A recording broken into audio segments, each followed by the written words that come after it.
After the CQC update, Elite started seeing those misshapen, weird but cool looking installations in the main game. At first they were far and few between, but over time we've gotten more and more of them, and on top of that we've gotten additional interaction with them, so now they in part act as megaships, or at least like them, revealing sometimes rather important information. Only sometimes, of course, but still a little story here and there is nice too. Mind you, some installations do hold some interesting clues or information about aliens, lore and other things, but their discovery I'll leave up to you. I'm here to showcase some wank-worthy shots for your gawking pleasure, so come with me if you want to see the 5 different and interesting installations. So we'll start with the civilian installation, and probably the biggest one today. I say that because, well, due to relative ship sizes, cockpits and so on and so forth, it's kinda hard to determine the scale. And yes, I'm implying that we need space legs. Oh, and all the installations today will be rather close to Sol, so you don't need a Super Jumper 2000 or anything, just bargain bin hauler will do. So, the civilian installation is really just that, a towering monolith of consumerism and wealth. Oh, and yellow color as well. That seems to be the distinguishing color for these installations. Mostly. Aside from the obviously cool looks, this particular site you can find in the Ngalkin system. It offers some destructible and hackable things, but are they really worth touching? Yeah. Like back in childhood days, finding cat shit in the sandbox, I ain't touching that. In fact, quarantine the whole thing. Also, burn it all!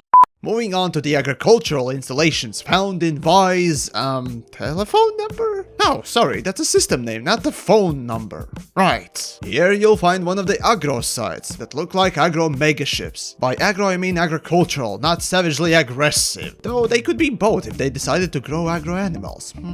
Just like other sites, this one will have something to scan and hack or break. But frankly, this particular one didn't have much to begin with, so maybe stick with megaships. Anyways, what baffles me is the rotating hydrobiopod thing. Whatever they are. Yamiks ain't no scientist or engineer, but even then the great and powerful one can tell you that it's way cheaper, easier, and most definitely more sensible to have the big lamps spin, not the whole heavy and delicate biodome. Oh, but Yamiks plants need gravity too, you know. This is just a centrifugal force being applied to simulate it, you know. Okay, then what's the point of the still lamps? To simulate sun?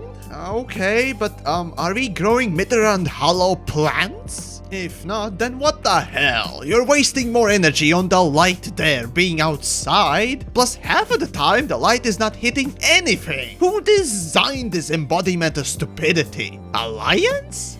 Next we move on to a rather big scientific installation found in Amadioha system, yes. As you can plainly see, the installation is right next up to the white dwarf star, presumably devoting its research to it. Frankly, this is one of those wonderful 2-in-1 places where you go and get more than just one cool thing to look at. And frankly, it does not disappoint. Well, maybe if we could dock at these installations, it'd be even more awesome. But no, we can only dock in designated copy-pasted mini stations, or those big rotating starports. Seriously, how many of you would like to have stations just like these ones but with landing pads? They look way better, they can be made into very unique shapes, and they have way more assets than the standard small to medium landing pad stations. But yeah, this scientific installation is pretty neat, so come on by and take a look. Just don't run into the White Dwarf's jet cone. It might be ever so slightly completely deadly. Speaking of deadly, across the galaxy there are of course also military installations. One of them can be found in LFT 926. And this one's a rather peculiar one, as the centerpiece is not attached, yet it keeps perfect formation with the rest of the body. I really don't know how this is possible, but it really smells of those typical game assets that really haven't been thought through. Yet they make pretty awesome place to visit regardless. Interestingly enough, these installations to my knowledge are the only ones that have exclusion zones and will obliterate your ass like a shish kebab cooked on nitroglycerin if you stay in their zone too long. Then you may ask, how, pray tell, did you get those shots? Well, this is in huge part thanks to the wonderful developer bunch who worked on the campaign camera. Well, yes, the old camera allowed some things, it had restrictions. As for the installation, this one's for the Federation, and I'm really sad to say, but Imperial military installations are not like the Imperial ships, so don't expect the fabulous looks, but the same bog standard boxes with few little details on them. Just imagine how glorious would Empire installations look if they just wanted to make them. Also, there's an Alcatraz class prison megaship nearby, making me think that this must be some sort of sinister human experimentation plant made by Federation to test the negative effects of reading upon federal citizens. That or the bleach refinement plant.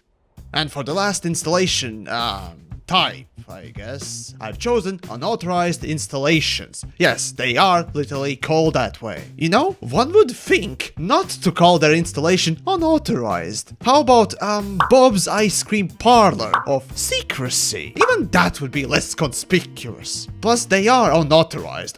Why are they not being swarmed by cops? You'd think that illegal things that pop up on your radar in front of your face would make even federal cops act up a little. But I guess I overestimated the bleach-induced brain death that Federation seems to be suffering from too much these days. Anyways, it's weird to see that these sites in particular wear the bright purple as their marking color. You'd also think that it would all be covered in the stealth bomber black, but nope, we're out and proud, like Vanu from Planetside 2. That brings back memories. Still, this particular site has very few interesting things in it, but what I found the most interesting was this. I was surprised that my cutter, yes, cutter, the biggest ship in the game, could fit through these doors. Well, in a way, that puts a little perspective just how huge these things actually are, doesn't it? And yes, I know the Beluga has wider wingspan and bigger collision box, but South Kruger was cheating with that, so I'm not taking it seriously. Oh, and one more thing. These unauthorized sites, as well as few other ones, hold specific information about what goes within them. So if you want to read a little bit of story cooked up by a hack writer, go ahead and enjoy. I certainly did. And so, there you go, 5 installations definitely worth visiting if you have not seen any before, or you just want to see some unique ones. I really would like to see these become full-fledged stations as soon as possible, because I can say without a doubt, we are all bored of the rotating insides of the big starports or the small to medium stations. At least planetary bases are more varied and interesting. Oh, sometimes. Still, do share the video around and dislike it if you, I don't know, don't like the CQC so much you can't like the video, or like it and subscribe if you did. Oh, and if you have any suggestions of what installations or starports would be worth visiting, do not hesitate and share them with me in the Discord or down below, and who knows, I might make another one like this.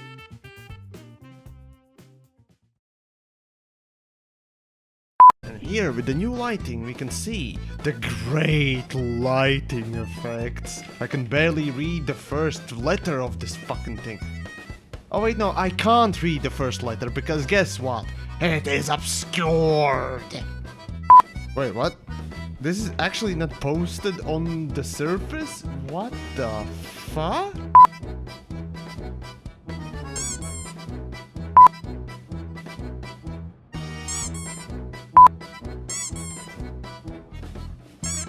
Oh no! I'm stuck, help me! And now, ladies and gentlemen, let's turn away from space farming and observe lights. Because definitely that's the high quality game creation that Frontier is capable of. Oh yeah!